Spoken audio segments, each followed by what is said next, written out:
Welcome everybody to another great episode of Real Life Matters. And of course, I'm your host, DBoss. And I just hope everybody from last year is doing their laughing tips. And it's at least 15 minutes of laughing or more. So you can warm up your vocal cords. It helps lower blood pressure. It helps tone those abs. Because, January is the month where everybody's trying to tone up or starting to get toned up for the summer. So I hope everybody's been doing that. It also helps with your presentation. It helps with what you put out is what you're going to get back. So before I bring on my next guest, I'm going to let you hear something from one of our sponsors, Vital Steps to Vital Health, and we'll be right back with our guest. Welcome to your Vital Steps to Better Health and Fitness. I'm Joanne James. Today we're going to talk about the effects of no exercise on the muscles. Many people are spending a lot of time sitting at their desk and not exercising, as well as the internet has taken people out of the exercise realm and into sitting down and playing games on their phones. There's a major detriment to not exercising. When you don't exercise, your muscles become weak and that impacts your bones. So now you have both weak muscles and weak bones. The other problem is you lose strength and the daily activities that you like to do become more difficult. So it's important to be doing some form of exercise to keep the muscles toned. And thirdly, your body composition will change. You will end up getting more body fat and less muscle mass, which then tends to be unattractive and you lose energy and you become more fatigued. So do yourself a favor. Get into a great exercise routine. Find somebody who can put you on a great program. Your body's going to love it. I'm Joanne James, and this has been your Vital Steps to Better Health and Fitness. Take care.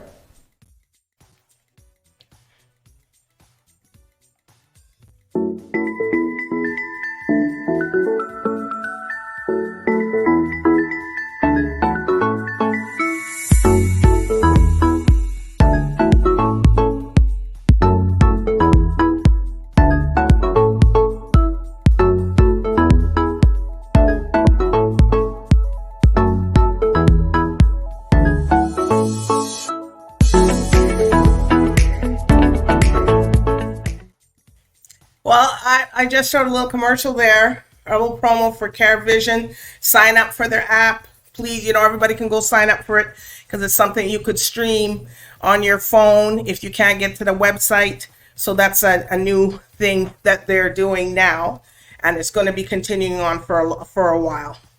So we're going to be talking to our next guest here.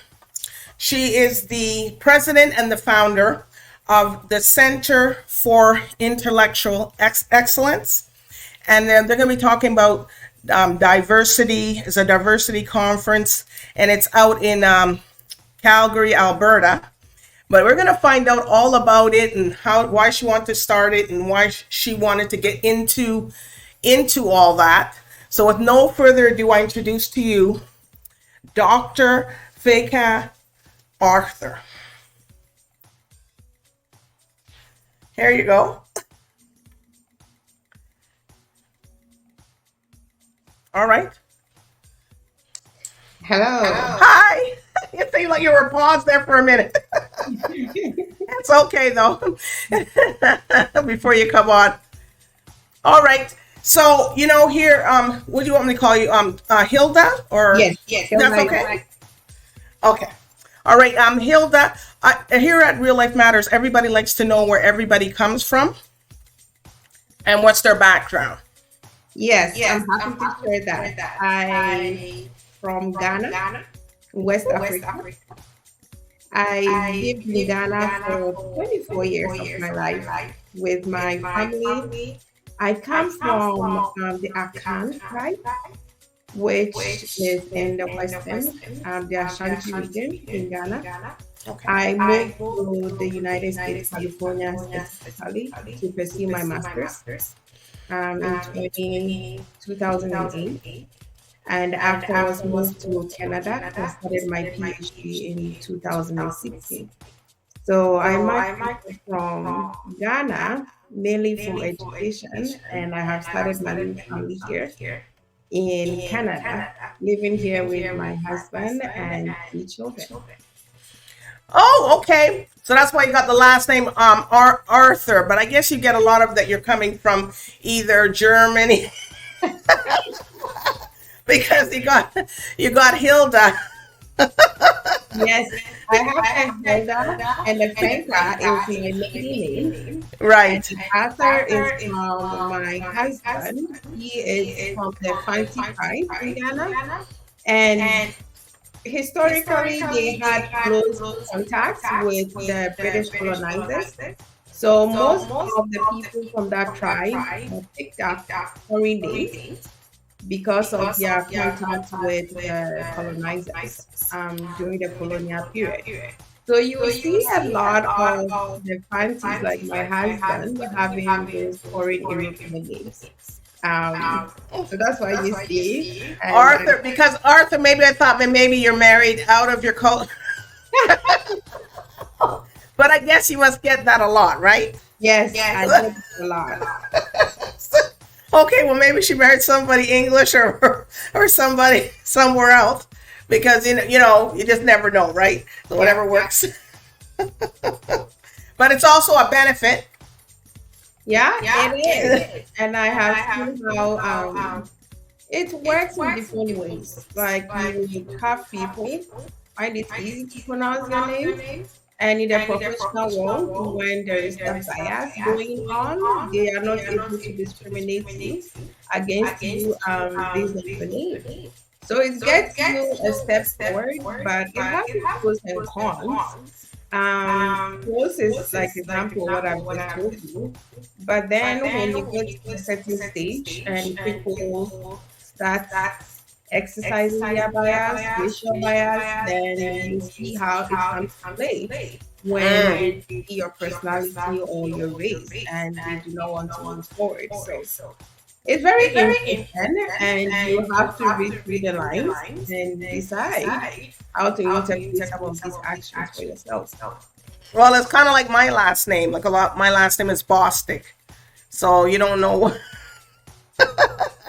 Yeah, you don't know what to expect. They call me Bostic, Bostich, Bostica.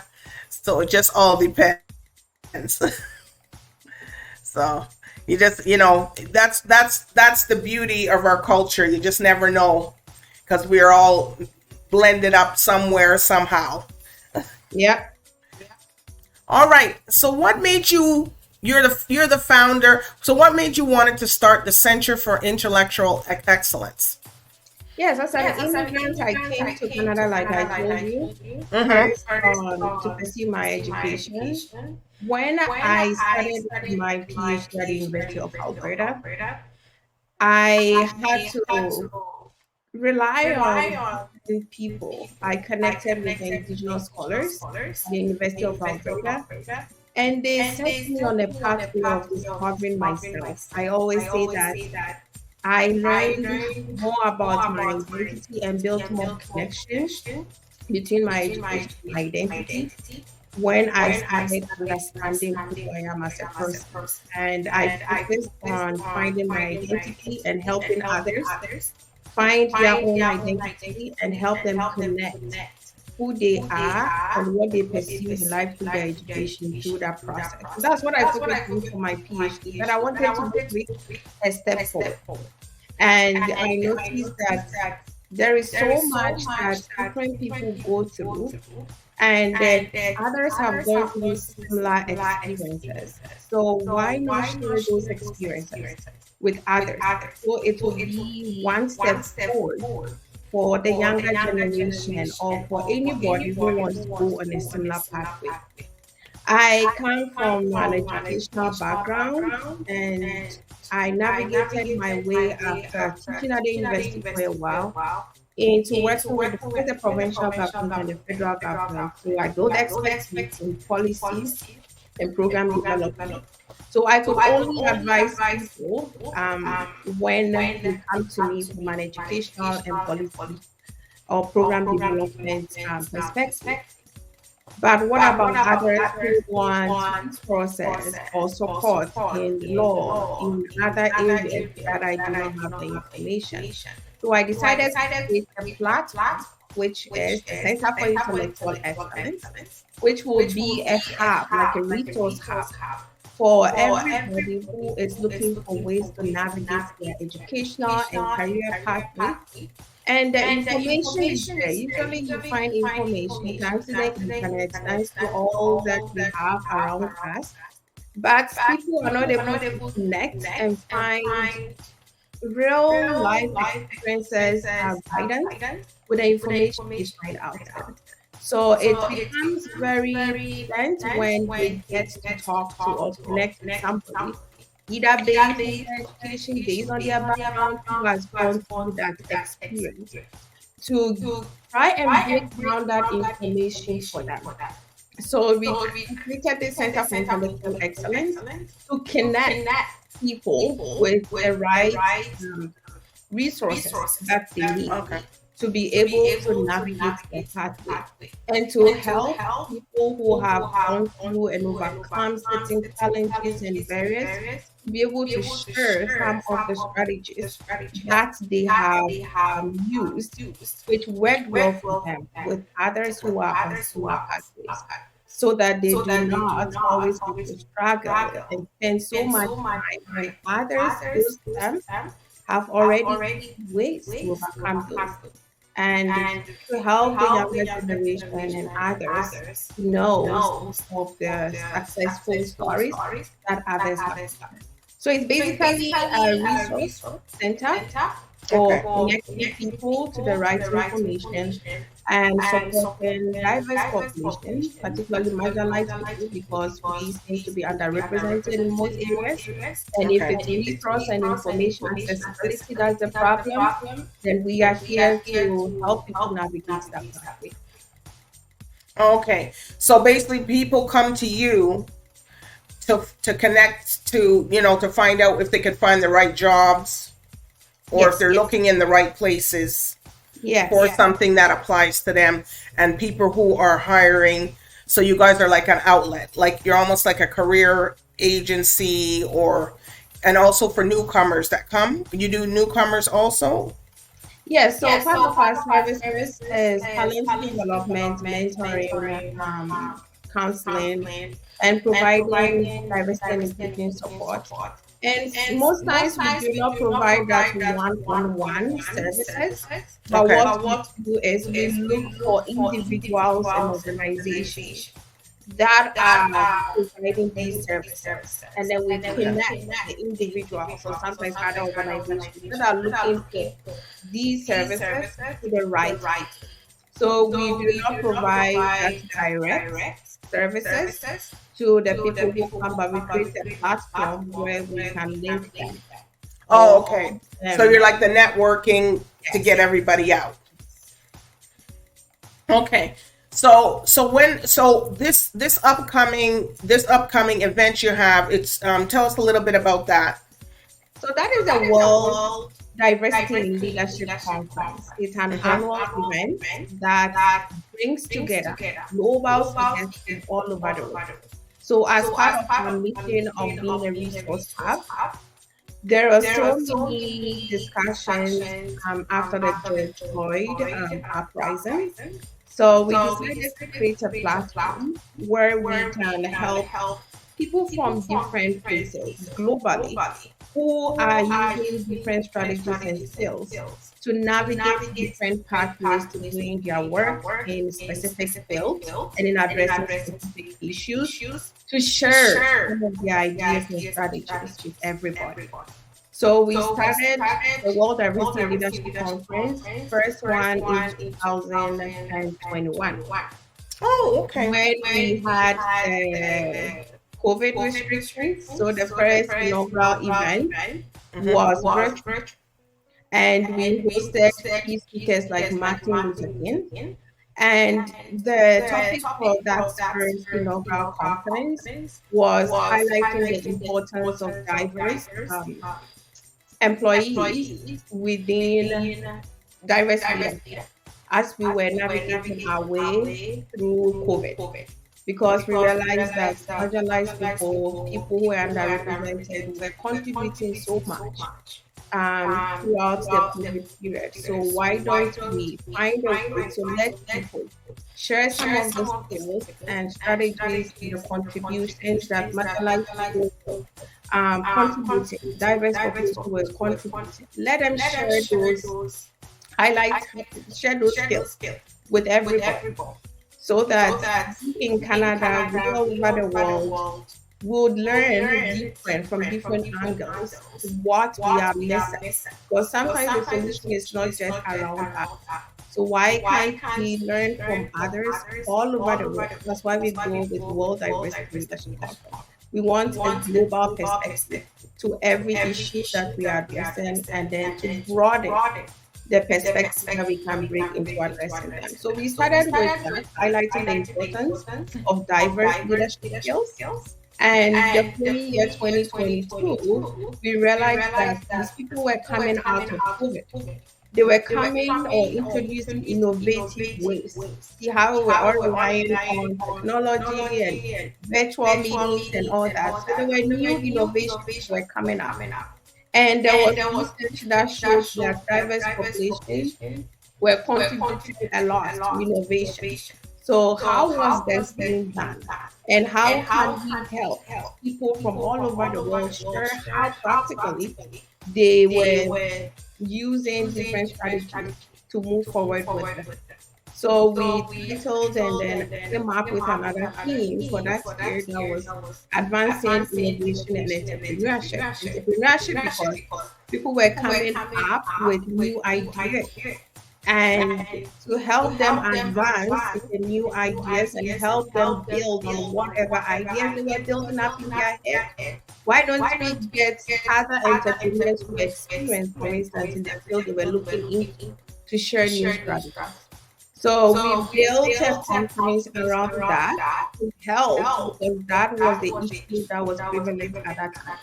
To help people learn more about how to navigate the new world that we're building for ourselves as we're coming out of COVID. And we had the former Prime Minister of Australia, Honorable Julia Gillard, as the main keynote that time to speak to us about her experience as a woman in a leadership position that she occupied. So that was another great conference in 2022. And in 2023, that was just last year, we focused on climate change and mental health because we realized climate change is an issue affecting everybody. And we are still living through the effect of climate change. Everything around us, and it's a global issue. And it tends to also affect our mental health, particularly marginalized people who don't get the right support to be able to navigate these effects of these issues. And coupled with the impact of COVID on people's mental health. So how do we give people the tools and resources from the experts who know what to do with these issues to be able to support everyone as we find our way through the issues? So we came up with that to help people. And this year, we're coming up with a fourth conference, which is going to be in Calgary from the July 3rd to the 5th. And we have themed it as Advancing ESG, which is entrepreneurial, social, and governance responsibilities through sustainable idea initiative. Idea being inclusion, diversity, equity, and accessibility. So how can we leverage the skills that we get through idea, diversity, and inclusion generally to help advance individuals, corporations, organizations meet their ESG responsibility. Building up on the climate change discussions that we have had last year. So how can we give the right resources served by giving tools to people, organizations that are planning and trying to meet their ESG responsibility? So that will be happening again from the July 3rd to the 5th in Calgary at the Best Western Premier Calgary Plaza Hotel. So I encourage everybody who is interested and not just interested or future endeavors. It could help as a tool and resource because these are issues that are related to climate change, which is a global issue at real time. So we could all learn from what we discuss from these experts from all over the world. And if you know anything about IEP, we bring in the best and we bring in amazing speakers who would share insights that is remotely different from what we see around us, which is amazing because they bring it to their personal experiences from different perspectives. Well, this is great what you're doing, and and you're bringing out. It's very brave, you know, because you're working on diversity and bringing in, and maybe a couple decades ago they didn't have many of blacks and different people mixed and stuff out there to represent. But people have moved out there to embrace the cold, including yourself. And when the winter, and you guys have real winter out there in the prairie provinces. We're crying over here, but it's not that much of a far cry. But and it's good for you to do that. So are people open to you guys now? Oh my gosh, there's someplace I can go that will recognize and help me and connect me to the right resources, because working by myself, it's not working. Yes, definitely. It's an avenue where we are available to connect you with the right resources. But if you come to our conference, we focus on building lifelong connections and networking. So the conference, the World Diversity Leadership Conference, is one amazing avenue where you can build these lifelong connections and networks. So we invite people to come join us. They can find all the information they need to be able to participate in this and see all the speakers that are lined up with topics that will be delving in for the speakers to talk about at wodil.ca. And they can also visit diversityconference.ca to get more information. We always have something here, and we are on the process of coming up with a toolkit. So, like every year we have the conference, we are putting together some of the tools and the resources that are shared with us at every conference, put it together as a tool that we can share with people who are looking for ways to help them navigate the EDI space or building strong leadership skills by drawing on diverse skills that are available around them. So people should watch out for that. It will be available to everyone. And how much is it? Is it a fee to go? It will be free. You hear that, Will? That's the big word, free. Yes. We want to believe it's great information, and we want to make it accessible to everybody who is passionate about doing this work. Like you all know, now there is a lot of attack on EDI and diversity and inclusion starting from the States. So we want to make sure that we are regrouping, we are re-strategizing and finding new ways to find avenues where we can build the EDI as a competency, which is useful in different fields, in different areas. People do not realize, and there is research, there is evidence that shows that using EDI competencies in every workspace helps to advance them in different ways. So this is not just a hunch that somebody got or somebody coming up with an idea that is not being tested. It's been proven. There is data to support it. And there is evidence research to show that EDI as a framework, as a competence skill helps to build and provide growth in different ways. So we want to continue helping people feel more confident, believe in the change that we are going to bring. If there is attacks coming, that means we're doing something good. Any change that attracts such controversies and such attacks I see it as an encouragement, even though this work can be very daunting sometimes. But I am encouraged through the attacks that we are getting, that we're doing something good. So it's time for us to come together, re-strategize, think about new ways of doing things, and then continue with the good work that we are doing. So we are here. We are the Center for Intellectual Excellence. Through our Widow Conference, we are here to support everybody who is passionate and supportive of this work. Okay, so people don't have you don't have to wait for the conference to reach out to Hilda, and that you could go on their website where I'll get her to tell you, and you could go to them right away. So you don't have to. Yes, they want you to attend that, but you don't have to wait all the way to reach out. No, you don't. You can always visit us on diversityconference.ca. Okay. For this year's conference that is taking place on July the 3rd to the 5th, we have the early bird registration ending this month, January 31st. So if you want to get a discounted rate, so the conference is not free. The resources that we provide can be free. The toolkits that I'm talking about will be available free, but the conference is a paid event. And everybody who wants to participate can go online to the website with diversityconference.ca to register and get more information. The early bird registration, which is discounted, ends by January 31st of this year. So this month ending, the early bird registration ends. So if you want a discounted rate, make sure you go to our website and get your registration and seat secure for January. That's the best thing. Register now. Don't be going to her after. Oh, can you get a discount in July? No. Yes. You should get it in a couple of days. Early bird registration will end. So take advantage of that. All right.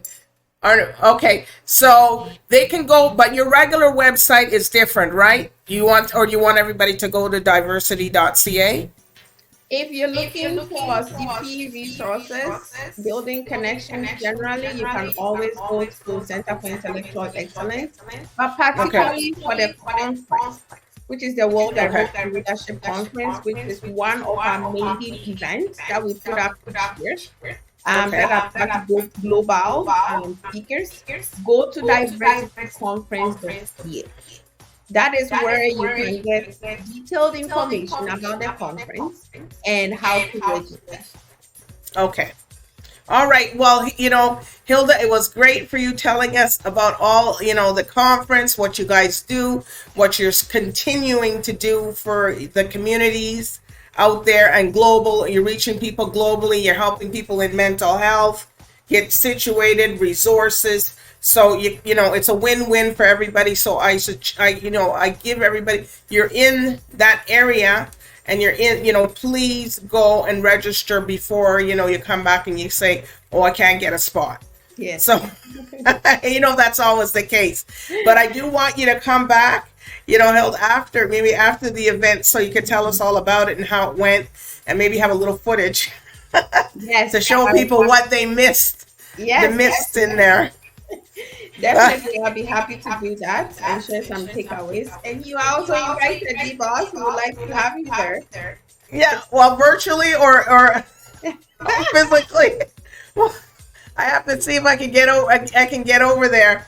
You know what I mean? At that side of the world, I do have family over that side. So,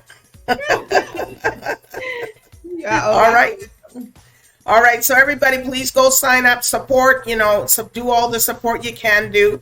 And I do want to thank the viewers tonight for walking with. We're not physically walking, but Hilda taking us through her journey and what she's doing. And you all support. You all saying you want to support people. Go out there and support. So anyways, good night and bye for now.